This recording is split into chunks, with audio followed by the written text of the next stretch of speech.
শত অনুরোধ আবেদন কোনো কিছুতেই কাজ হলো না। চোখের জলে 5 দশকের বসতি ছেড়ে দিতে হচ্ছে লালদিয়ার চরের 14,000 মানুষকে। উচ্ছেদে আদালতের নির্দেশ আর প্রশাসনের অনড় অবস্থানের কারণে শেষ পর্যন্ত নিজেরাই নিজেদের মালপত্র নিয়ে সরে যাচ্ছেন। তাতে কার গন্তব্য ভাড়া বাসায়, আর এখনো মাথা গোজার ব্যবস্থা না হওয়ায় কারো কারো চোখে অমানিসার অন্ধকার। তবে সবার আশা তাদের পুনর্বাসনে উদ্যোগ নেবে সরকার। এমদাদুল হকের রিপোর্ট, ছবি তুলেছেন আবু জাহেদ। কতজনের কাছে হাত মারছি স্যার, আমি এটা গর্বের মধ্যে স্যার কিছু সাহায্য করিয়েন।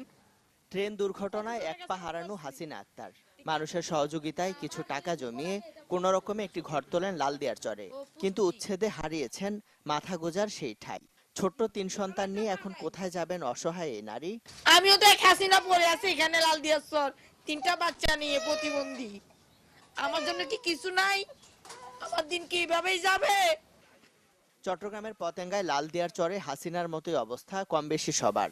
পুনর্বাসন ছাড়াই ঘুরিয়ে দেয়া হয়েছে তাদের 5 দশকের বসতি। এখানে থেকে শেখ মুজিবের রহমানে এখানে আনি বসাইছে, যে এগুলো কই আর দুঃখ না,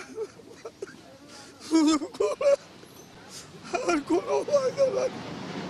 আর হানো যাইবার লাস্তা নদী কিরারা এই যে লোড ধরে কেউ এখানে ময় এখনো ছাড়তে পারি না। লুডো গাড়ি সারা রাত লুডো পড়িয়াছিলাম, মাথা গুজার এরকম ঠাই নেই।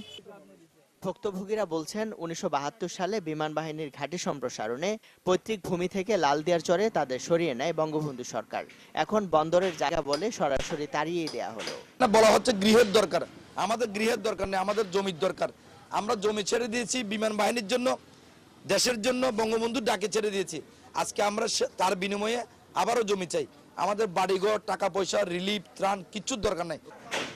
আদালতের নির্দেশে সোমবার সকাল থেকে বুলডোজার সহ বিভিন্ন সরঞ্জাম দিয়ে উচ্ছেদ চালানোর ব্যাপক প্রস্তুতি থাকলেও বসবাসকারীরা নিজেরাই মালামাল সরিয়ে নেন। এরপর উদ্ধার হওয়া জায়গা সংরক্ষণে কাঁটাতারের বেড়া দেয় বন্দর কর্তৃপক্ষ। বুলডোজার বা স্ক্র্যাপার দিয়ে তাদের ওগুলো ভাঙার আমাদের কোনো অভিপ্রায় নাই। তারা যেহেতু নিজেরাই নিয়ে গেছে, এখন যেগুলো পড়ে থাকবে র্যাকেজ হিসাবে পড়ে থাকবে, সেগুলো পরবর্তীতে আমরা যখন এখানে আমাদের স্থাপনা করব তখন ওগুলো আমরা সমান করে সেখানে আমাদের ইয়ার্ড নির্মাণ করার জন্য আমরা তখন ওগুলো ব্যবস্থা নেব। লালদিয়ার চরে বসবাস করতেন 2300 পরিবারের 14,000 মানুষ। ইমদাদুল হক, চ্যানেল 24, চট্টগ্রাম।